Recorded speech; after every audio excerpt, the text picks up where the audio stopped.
ไปเลยนะคะทุกคนนี่จะเผ็ดๆนะคะเขาบอกนะคะอย่าไปทำให้หลานทานนะคะคือสมัยเด็กๆบ้านไร่ครอบครัวก็จะยากจนนิดนึงทานแบบนี้ค่ะ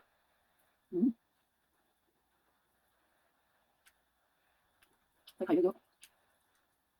ๆแต่สมัยเด็กๆใส่แต่ไข่นะคะเพื่อนๆไม่ได้ใส่หมูพอโตขึ้นมาใส่หมูเยอะๆเลย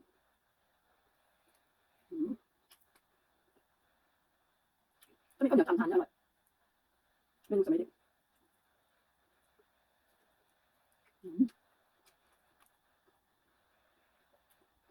ถ้าไม่ใส่พริกไม่อร่อยถ้าทำกับข้าวเหนียวไว้เป็นใจฉันนี่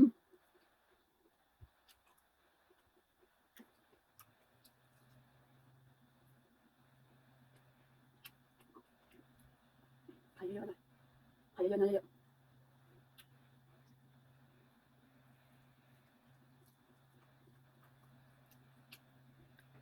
สมัยก่อนมีเงินนะก็จะไปซื้อวุ้นเส้นมาให้นะผัดได้กินเป็นเมนูที่ชอบมาก